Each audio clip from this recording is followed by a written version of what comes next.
Right now, as you listen, you are training your inner algorithm. That really hits home, doesn't it? Such a direct opening. We focus so much on those algorithms outside us, Mm. the ones driving our feeds, dictating what we see. Mm. But we often forget the most complex one, the most sensitive algorithm, is running inside our own nervous system. It's so true. And look, before we even dive into the thinking behind this deep dive, I really want to invite you listening right now just to treat this conversation as a kind of inner experiment. Okay. As we talk, just maybe notice your body. Is there like tension creeping into your jaw? Is your breathing a bit shallow? Yeah. Do you feel a sudden resistance maybe? Or perhaps a pull of curiosity? Because influence, and this is what that writing points out so well, it isn't just external. Right. It's somatic. It's immediate, meaning, it registers first in your physical body, in that tension, your breath, how you're sitting. It is the body that's constantly calculating safety. Constantly. Mm. And that brings us right to the core reflection from Helen Mudiba. Mm. When those external algorithms predict what you'll click on next, well, they aren't actually serving your long-term well-being. Right. They're keeping you kind of stuck in survival mode. Yeah. They're optimizing for engagement, right? For time spent scrolling. Yeah. But your inner algorithm, your nervous system, it's relentlessly optimizing for survival. And here's the real danger, the profound danger. Both systems, the machine and your nervous system, they mistake intensity for importance. Wow. That line, it really stayed with me. We think we're reaching for information, for news, for content.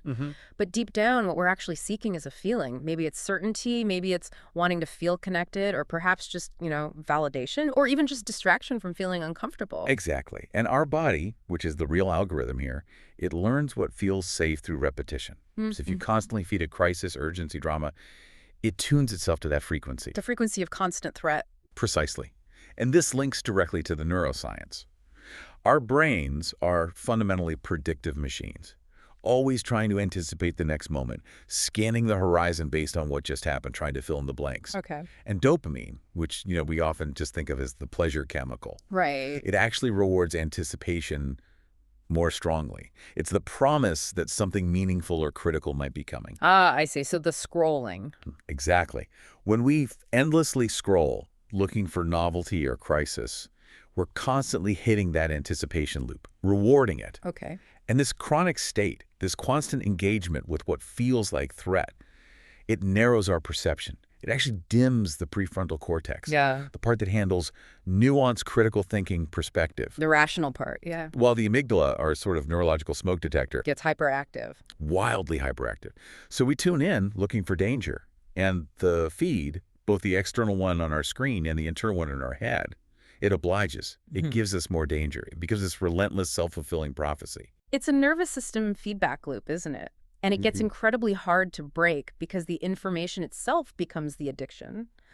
That chemical hit of outrage, or maybe moral certainty, it feels like purpose for a second. Yeah, like a cheap instant hit. Yeah. Gives you this illusion of control, but it needs more and more fuel, more certainty, more information just to keep that feeling going. It just throws us off balance. Completely. And this is why we need some kind of map, Yeah. to help us move out of that reactive state and towards making conscious choices. Okay. And that's the core tension we're diving into today, isn't it?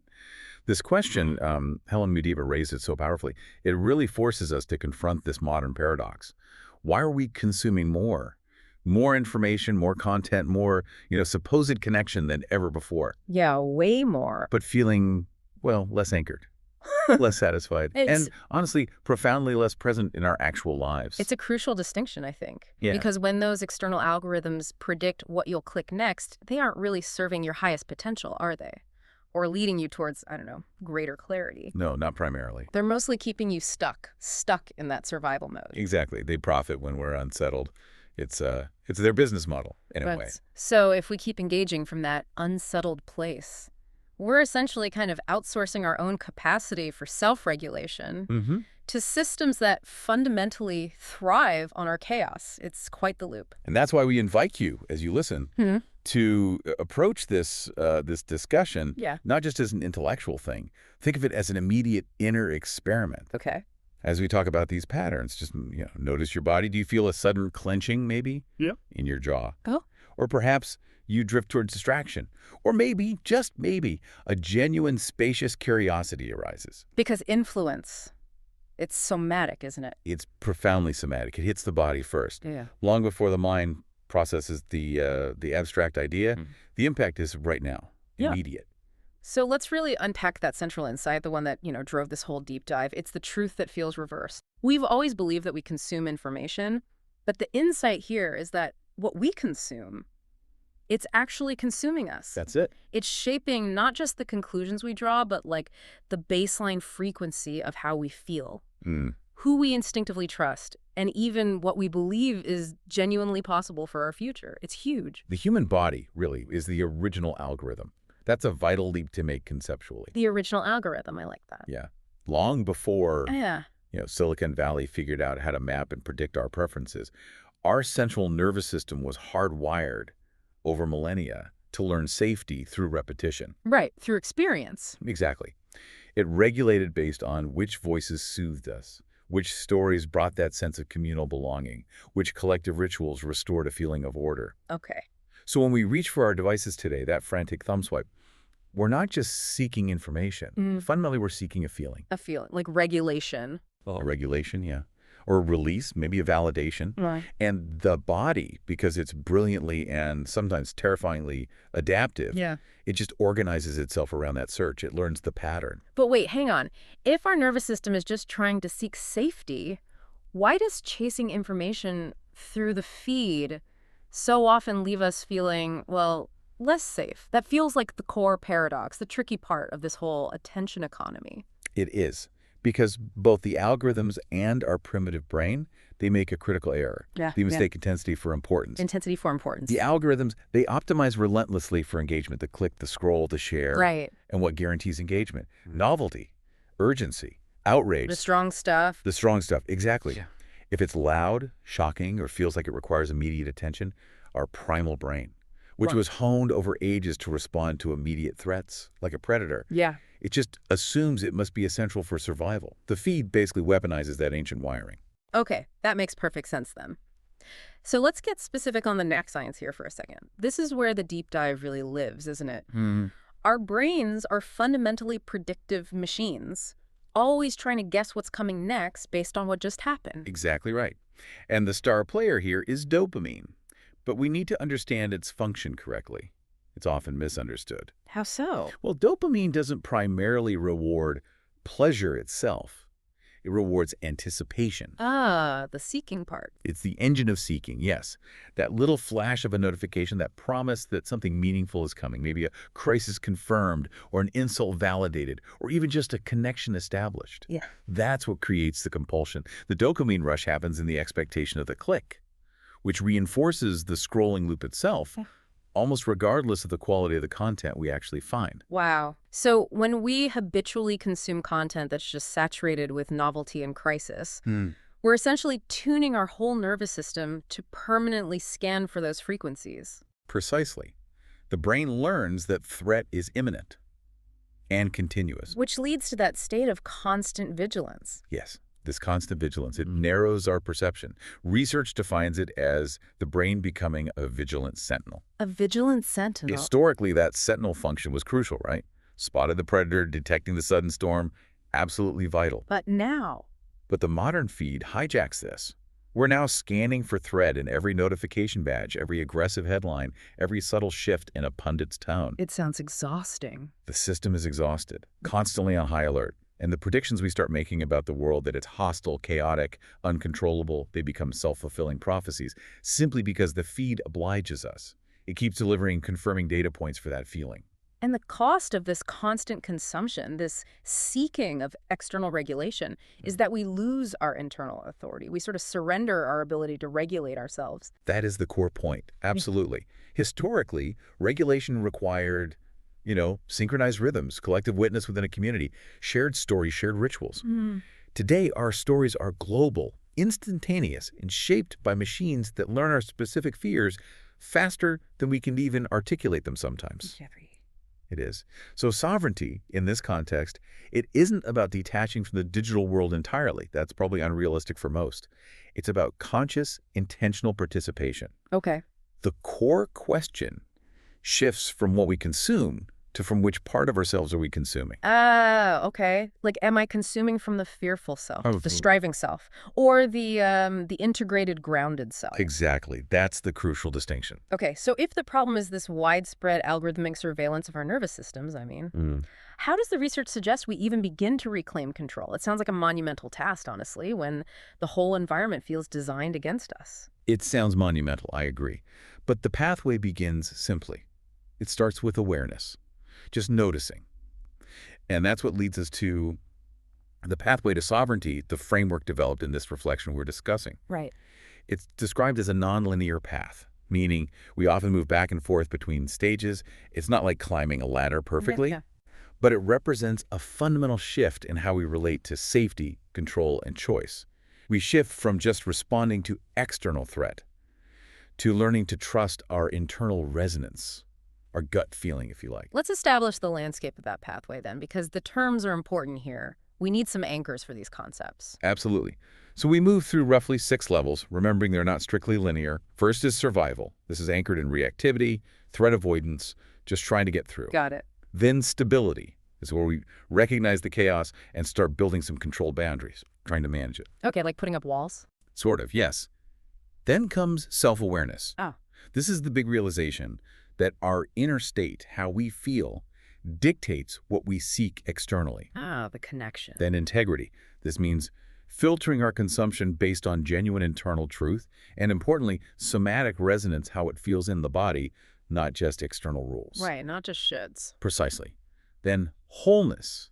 This is where we can hold paradox, complexity, ambiguity without fracturing into black and white thinking. Holding the gray areas. Yes.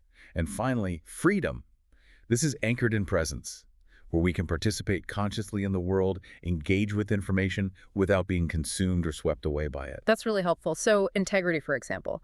It's not just about being honest in a simple way. Yeah. It's about aligning our external choices, like what we click on, what we engage with our deepest internal values. It's like a filter of resonance. That's the perfect way to put it, a filter of resonance. Yeah. It's about choosing depth over distraction, choosing what truly nourishes. And to show how these levels actually manifest in real life, how they play out, we're going to follow the distinct journeys of 3 people, Sam, Layla, and Jonah. Their stories beautifully illustrate the common traps of our digital age, the ways we get stuck. Okay, let's begin this inner experiment then. We really invite you, listening, to stay present with us through these stories. Yes. And notice what your body does as you listen to each story. Where do you feel resonance? Where do you feel resistance? Yeah. Every reaction reveals something about what you've been feeding your inner algorithm. Okay, let's start with Sam. Sam is described as an analytical communications coordinator. And like so many people who are, highly intelligent, highly analytical, he started with a healthy skepticism, a necessary skepticism, really, of mainstream narratives. Which is important. Absolutely. But that initial spark of curiosity, it slowly, almost imperceptibly, devolved into a total obsession. An obsession with alternative news, complex conspiracy forums. He tragically traded genuine open-ended inquiry for this suffocating search for certainty. He needed the answer. Sam is such a clear mirror for the intellectual trap, isn't he? He wasn't really seeking truth in an open way. He was seeking armor against uncertainty. He wanted a definitive blueprint, some kind of control in what felt like an inherently chaotic world. So we find Sam deep in the survival level, which in this reflection is called the awakened one. That label itself is revealing. Very revealing. He wakes up, first thing, reaches for his device. His nights are filled with research, quote unquote, pulling him deeper and deeper into threads, confirming, vast pharmaceutical conspiracies, financial manipulations, hidden agendas. And what's the internal cost of that constant consumption? Describe that physical price. Oh, it was relentless. He described his body as being permanently braced, like waiting for impact. Yeah. His jaw was perpetually clenched. There was this low-grade, constant tension right in his chest. His heart rate often raced, even when he was just sitting still. And crucially, that constant activation, that nervous system arousal. Yeah. His mind misinterpreted it. He saw it as evidence of his own moral clarity, his rightness. I feel agitated, therefore I must be on to something important. Exactly. He thought, I am tense because the situation is urgent, and I am the one who sees it clearly. The feeling validated the search. And the loneliness he was creating. By pushing away friends, family, He internalized that as proof, too. Yes. The isolation became confirmation. They are still asleep, I am awake. It feeds the narrative. Right. This is information being used as magical thinking. Yeah. If I just accumulate enough facts, if I know enough about all the hidden dangers, then somehow I will be safe. But the paradox is... The paradox, of course, is that the more he consumed from that place of fear, the more afraid he actually became. And the more deeply his perception narrowed, he could only see threats. I can just imagine how tense family gatherings must have become painful. Oh, they were described as unbearable. Connection just faded entirely. Because he couldn't resist countering every piece of light conversation, every bit of mundane news, with these exhaustive explanations of the hidden agendas supposedly behind them. Everything was suspect. Everything. His brain, operating as that vigilant sentinel we talked about, saw imminent collapse everywhere. Yeah. A simple chat about rising prices became absolute confirmation of a controlled demolition of the monetary system. His body was screaming warning signals, but his mind refused to acknowledge them as internal. He thought they were external truths. So what forces him out of that perpetual survival loop? How does he shift towards stability? It sounded like it needed a pretty severe intervention. It did. It was a confrontation with his physical reality. That's what nudged him towards stability. It came from his sister, Elena. Right. She said something really direct, comparing him to their dad. She said, "You look exactly like Dad did before his heart attack, disappearing into this rage and fear. I can't lose you too." That comparison, bringing in their father's stress-related death, it actually got through his defenses. Wow, that's heavy. It forced him to acknowledge the physical toll. A doctor confirmed it. High cortisol, inflammation, poor sleep. The body was screaming, "Stop!" So stability for him meant what? Did he stop believing the conspiracies? Not yet. In stability, he didn't change his core beliefs, but he built walls around the behavior, strict boundaries, deleting apps. He limited his research rabbit holes to just 1 hour a day, an absolute ban on political talk at family events. Okay, necessary steps, maybe? Absolutely necessary. It stopped the immediate hemorrhaging of energy. But it was still fundamentally control and suppression, wasn't it? It wasn't freedom. Right. He'd managed the compulsive scrolling, but not the underlying root cause. Exactly. He hadn't addressed the deep need for certainty, the fear driving it all. But, okay, if he's shutting down the consumption, isn't that just another form of external control? How is that fundamentally different from the algorithms we're trying to escape? That feels like a key point. That is the essential question. And wrestling with it marks his transition into self-awareness. Because Sam learned he could stop talking about the conspiracies, follow his rules, but he couldn't stop thinking about them. The internal loop kept running. This became clear at a friend's party. He was following all his rules, staying silent on charged topics, determined to just be present, be normal. But later, his partner, who knew him intimately, just observed quietly. "You were silent tonight, Sam, but your whole body was screaming. Your tension was just vibrating across the table. Even when you're not talking about it, you're thinking about it." And then she added, quite sadly, that she missed the Sam who used to be curious, not so crushingly certain. Wow. That's profound feedback. The body betrays the mental discipline. It always does, eventually. Wow. He realized, in that moment, that the need for certainty had become a far deeper prison than the conspiracy content itself. Right. The theories offered him explanations, which felt like control, but they offered zero peace, zero actual regulation. And the cost. The endless search for intellectual certainty about the world had cost him the tangible connection to the actual people in it. So he began journaling differently. Not about the facts he found, but about the feelings the consumption provoked. The rage, the paranoia, the deep, hollow loneliness that always followed a binge. He started tracking the internal weather. Exactly. He finally understood he was outsourcing regulation. He was asking the world, the internet, the forums, to tell him he was safe. And that's a promise no amount of information can ever fulfill. Okay, so this deeper self-awareness, this tracking, it sets the stage for the crucial shift into integrity.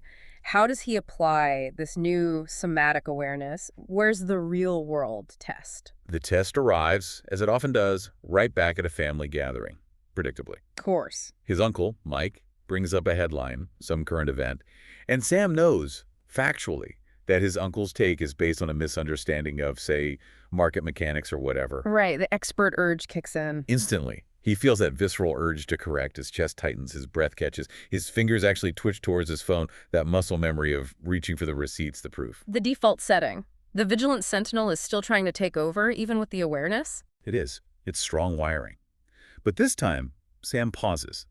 He actually feels the physical sensations, anchors himself in them for a second, and remembers his partner's words about his tension. And he consciously chooses empathy over education. How? What does he do? He looks at Uncle Mike, really sees the lines of worry etched on his face, and instead of engaging the topic head-on, he asks simply, "Uncle Mike, how are you really doing? Elena mentioned things have been a bit hard for you this past year." Wow. That is a radical shift in It focus. changes the entire atmosphere instantly. The conversation shifts from being a potential ideological battleground to just a human moment, connection. Mm. Sam realizes, maybe for the first time clearly, that he's been treating his family not as complex humans who need connection, but as opponents who need to be fact-checked and defeated. And his new filter solidifies there. Yes. His internal filter becomes, does this information help me act constructively? Or does it just make me react? Does it connect me to people? Or does it isolate me further? He learns that conviction without compassion is just another form of egoic control. Discernment becomes somatic, trusting what serves his actual well-being, his connection, and what harms it. In this movement towards belonging, prioritizing connection over correctness, that brings him into wholeness. What marks that internal state for Seth? It's the moment he genuinely stops classifying people, stops putting them in boxes like awakened or asleep. Ah. He's giving a toast at his sister Elena's pre-wedding dinner, maybe 6 months later, and his honesty is just palpable. He says, quite vulnerably, "I almost chose being right over being here tonight." Wholeness allows him to hold the complexity of human life, that people can be misinformed, hold different views, and still be deeply loved, still be family. He stops demanding perfection from the world And starts noticing. and starts noticing what is simply present and good. The way the light changes through the window, the genuine, uncomplicated sound of his partner's laughter across the room. Small, real things. Beautiful. So the ultimate test of this whole journey is freedom, which means encountering the original trigger, the thing that used to send him spiraling without collapsing back into the old pattern. Yes. And it comes about a year later, a major political crisis erupts.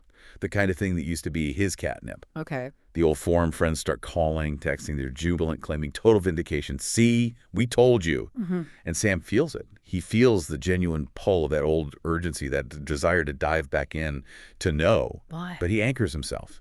He asks his fundamental question now: what is mine to do right now, in this actual moment? He checks in with his body. Is the tightness there? Yes, maybe a little echo of it, but it doesn't lead the decision anymore. So what does he choose? What's the action? His sister Elena calls him, not to argue about the crisis, but in raw fear, just scared. And Sam, he doesn't offer research. He doesn't offer explanations or theories. He offers pure presence. He asks, "What are you feeling right now, Elena? What do you need from me?"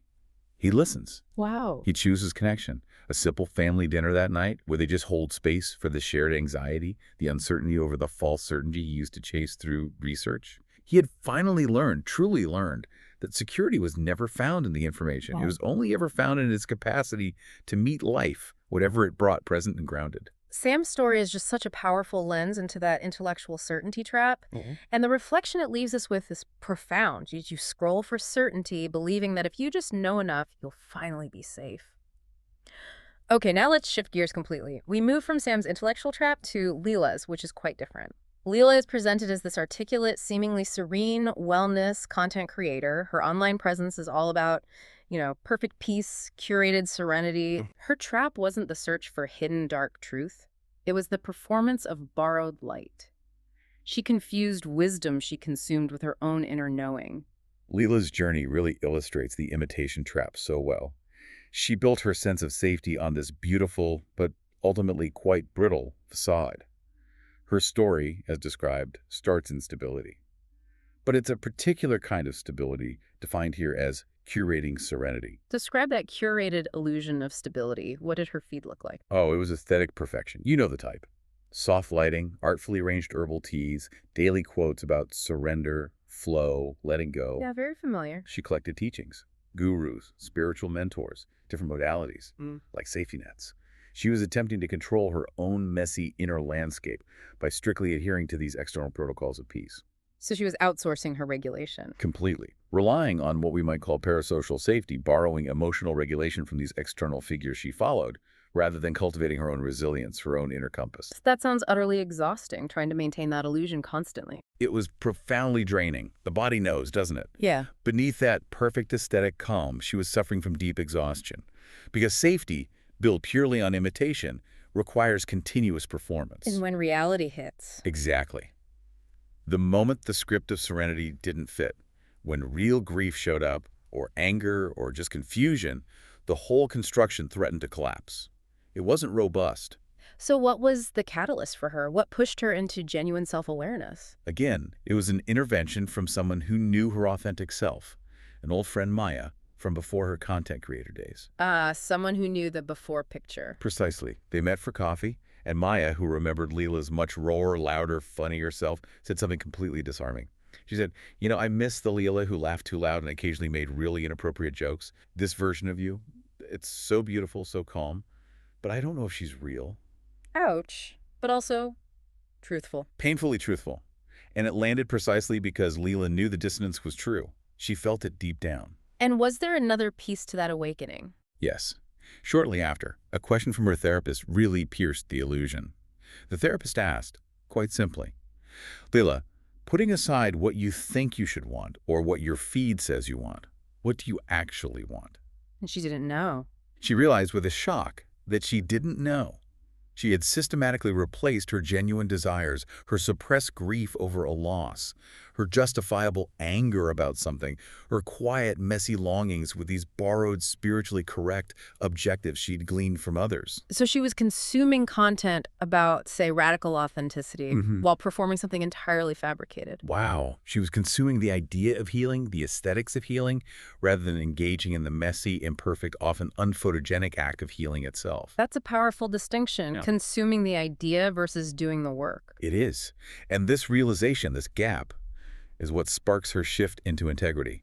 How does she begin dismantling that performance? What does that look like? Well, she starts with radical subtraction, essentially. Yeah. Small, quiet acts of honesty with herself. She stops posting quotes that don't reflect her actual, current emotional reality, even if they'd get likes. For example, she realized she desperately needed to feel her profound anger over an old betrayal, not rush to forgive it because forgiveness is spiritual. Right, honoring the real feeling. So she quietly unfollowed a very popular teacher who focused heavily on immediate forgiveness, not out of judgment of the teacher, but out of self-preservation. It was a clear, quiet alignment of her consumption with her true, present need. That takes courage, especially when your identity is tied to that curated image. It does. And the ultimate test of that alignment came soon after. Her friend Maya calls her, right in the middle of a major life crisis. Betrayed, distraught. Oh, wow. And Maya says something crucial. She's weeping, and she says, "Leila, I don't need your borrowed peace right now. I don't need a teaching. I just need you to sit with me when I feel like absolute shit. Don't teach me. Just be here." That is the ultimate challenge, isn't it? For someone whose whole currency has become teaching, fixing, offering serenity. It's the absolute crucible moment. Does she revert to the role, or does she meet the raw human need? And she chooses. She chooses integrity over her constructed identity. Layla resists the powerful urge to fix, to teach, to offer a breathing technique or a platitude. She just witnesses the pain, sits in the discomfort with her friend, absorbing it without trying to immediately transcend it. That sounds incredibly difficult, but also incredibly real. That difficult act of raw, unskilled presence becomes her new anchor, her true practice. She also starts writing privately again, journaling in a raw, emotional voice, completely free of any thought of an audience. Reconnecting with her own voice. Exactly. Reclaiming the messy, inelegant parts of herself that she'd abandoned in order to seem spiritually correct. She realized emotions weren't problems to be transcended, they were experiences to be met. And that messy internal work, that reclaiming, it allows her to transition into wholeness, doesn't it? The performance finally starts to dissolve for real. Yes. Wholeness allows her to stop seeking validation or even instruction in the content she encounters. She starts trusting her own nuanced perceptions, her own inner landscape. She can hold paradox now. She can feel deep sorrow and deep gratitude simultaneously without needing one to cancel the other out. She starts writing privately, Not about grand spiritual insights, but about mundane, ordinary frustrations. Finding a way to be honest within the ordinary, which felt far more sustaining than the illusion of a perpetual serenity she'd chased. So what's the sign of her ultimate freedom? How does that manifest? It comes later, quite subtly. An acquaintance, knowing her background, asked her for her definitive list of book recommendations on healing. Give me the answers, Leela. The ultimate test of her former identity as the dispenser of wisdom. Right. The perfect opportunity to reform expert. Exactly. But Leela pauses, smiles gently, genuinely, and says something simple. I think whatever you truly need is already within you. She releases the need to perform knowing. Completely. Freedom, for her, isn't about achieving perpetual serenity.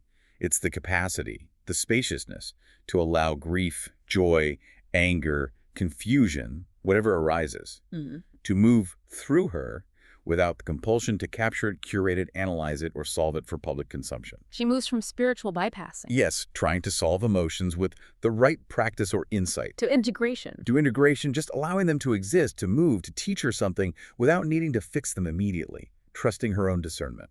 Leela's reflection feels particularly potent for anyone caught in that striving, performing self. Do you seek calm through others' wisdom more than through listening to your own quiet truth? Okay, finally, let's turn to Jonah, the visionary filmmaker. Jonah is described as being obsessed with futurism, collective awakening, grand systemic change. He's a big ideas person, but he's fundamentally detached from embodied, lived reality. He uses vision, abstraction, as a very subtle, perhaps even noble-sounding form of escape. Jonah represents the abstraction trap perfectly.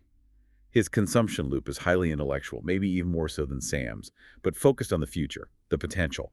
He's addicted to the certainty and the sheer scale of concepts. He speaks eloquently, passionately about interconnection, planetary healing.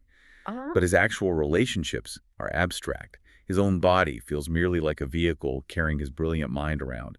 His devotion is to the idea of change, not the messy practice of it. So his journey begins deeper into the pathway, maybe, in self-awareness. He senses something isn't quite right, even with all the grand ideas. Yes, exactly. Even with his lofty visions, his own life, his connections, his sense of groundedness. They feel flat, somehow unrealized. He's aware of a disconnect. So he is addicted to that dopamine rush of intellectual insight, just like Sam in a way, but maybe more future focus. Precisely. The brain rewards the feeling of knowing, the click of a grand solution, the beauty of a unifying theory, regardless of whether that knowledge translates into genuine action or personal transformation. It sounds like the ultimate procrastination trap for changemakers. It really can be. He's a believer without a practice, a visionary without roots. The feed, the books, the conferences, they offer him endless transcendence, new concepts, new futures, new paradigms, without demanding the difficult, often slow, unglamorous work of transformation which only ever happens in the small embodied moments of presence, in the now. The intervention that shifts him, that pulls him towards integrity, is described so beautifully. It's incredibly simple. It's profoundly grounding, isn't it? He's on a film shoot, ironically, making a film about sustainable futures. Okay. And he's interviewing this elderly gardener. Jonah speaks passionately, eloquently for maybe 20 minutes about regenerative systems, interconnectedness, the whole vision. And the gardener listens patiently, then looks down at the soil in her hands, looks back up at Jonah, and asks just one single, devastatingly simple question. Which is? Will your film grow food? Do you know the patience of seasons? Wow. Just cuts right through the abstraction. The disconnect between the grand vision and the tiny, immediate, necessary action is laid bare. Instantly highlighted. Vision without embodiment, Jonah realized in that moment, is just ideology. It floats.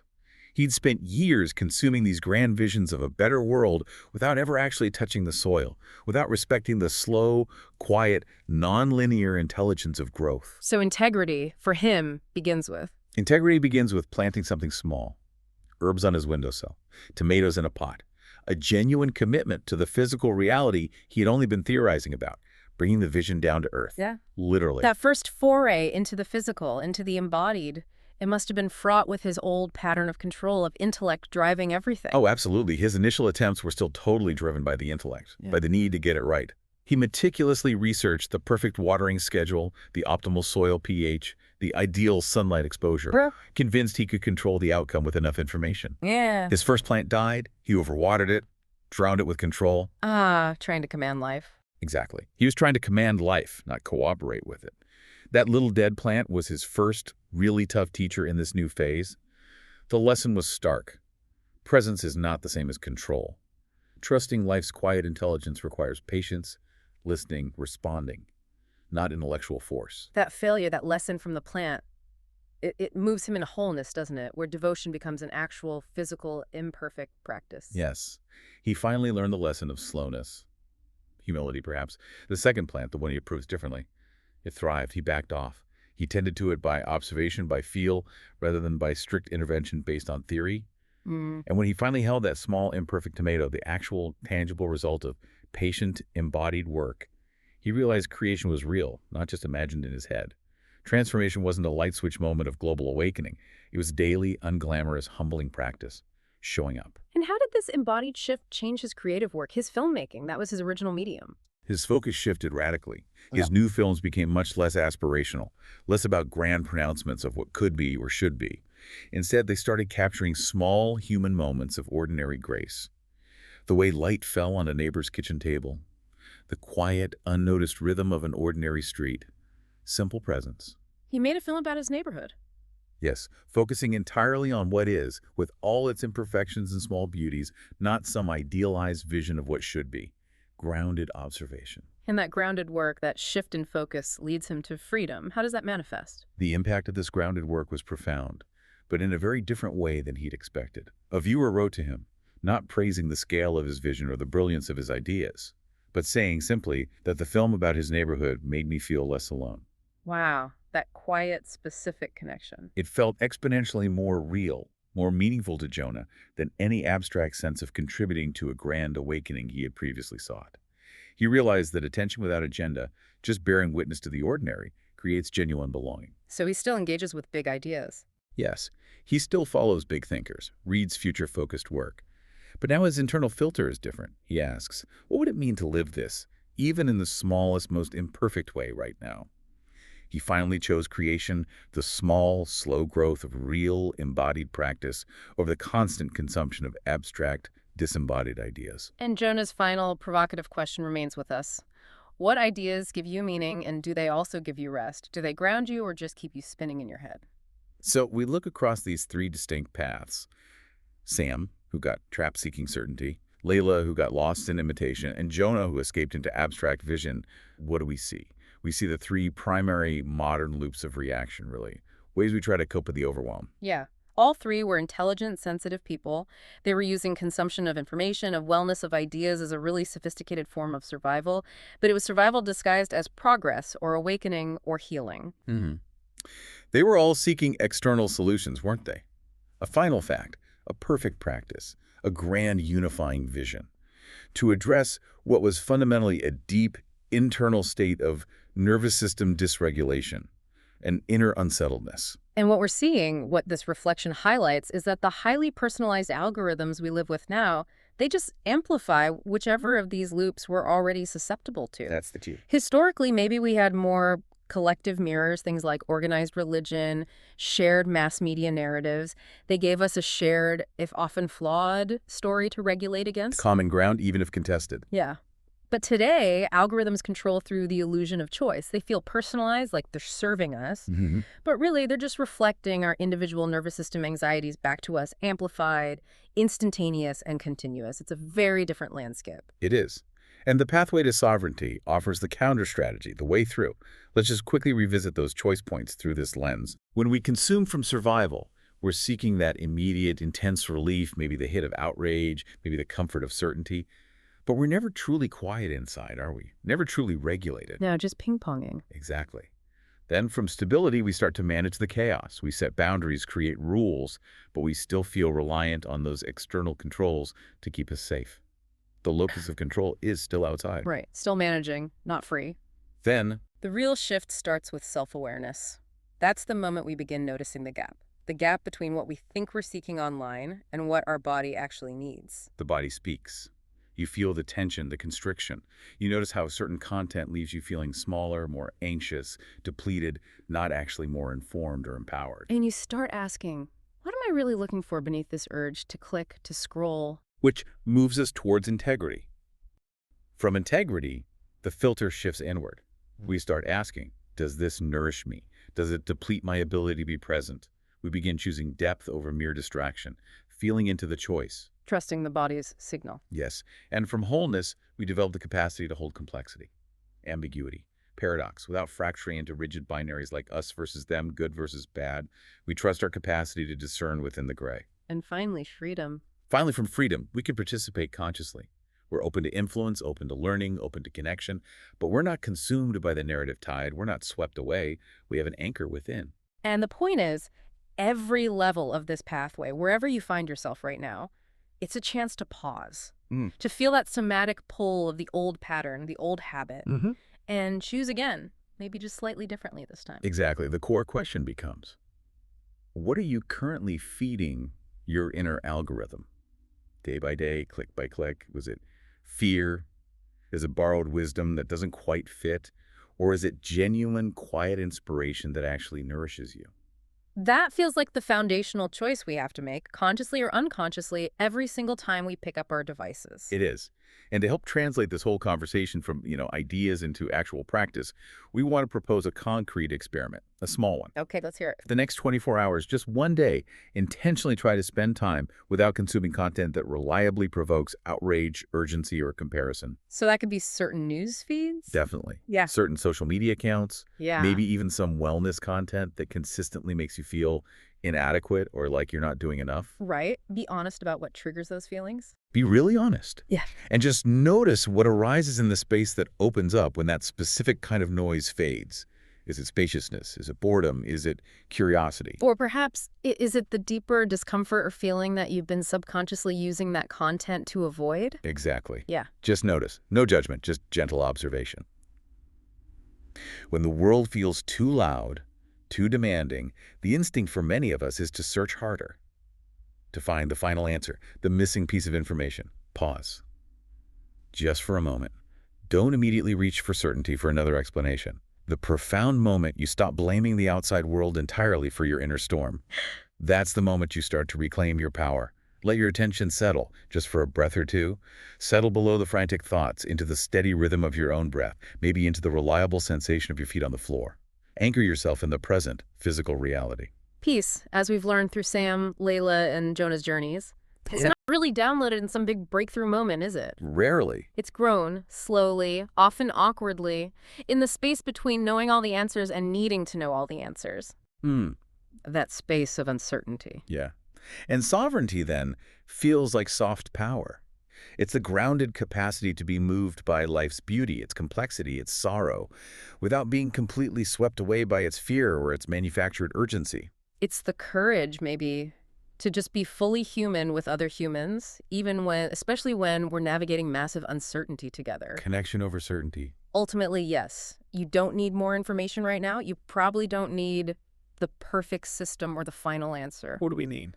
You need presence. You need to begin trusting, even tentatively, the inherent wisdom that is already alive and available right now in your own body. It's speaking all the time if we listen. So if you're listening to this and you feel ready to explore this framework more deeply, to perhaps locate yourself on that pathway towards more conscious choice, we want to encourage you to explore the follow-up resources that are available. First, you could try the guided meditation called Where Am I on the Staircase to Sovereignty? It's specifically designed to help you locate yourself gently within the pathway and identify specific gentle practices that might be relevant to your current level of awareness. It's about meeting yourself where you are. Exactly. Second, we really recommend you make use of the integration practices, the somatic exercises that are shared alongside this deep dive. These aren't instructions, really. They're invitations to feel rather than just think. They support nervous system regulation and that felt sense of embodied presence. Bringing it out of the head and into the body. Yes. And finally, you might want to explore your path to choosing joy. It's a 21-day journal available on Amazon. It's a focused practice designed quite simply to help you notice and actively nurture what truly uplifts you, what brings genuine resonance, reminding you that joy isn't just some cosmic gift that lands on us. No. It's a capacity we actually have to actively tend, like Jonah's tomato plant. Beautifully put. Remember, the mirror of the world, the feed, your life, it tends to reflect what you choose to show it. And that vital conscious choice, it begins right now, in the next moment, and always with the next breath. Climb the staircase, breath by breath. With compassion and presence, we rise from stress, from fear to peace, from shame to grace, climb the staircase to sovereignty. When you feel unsafe, too much to bear, you shut down a flare, you vanish, you're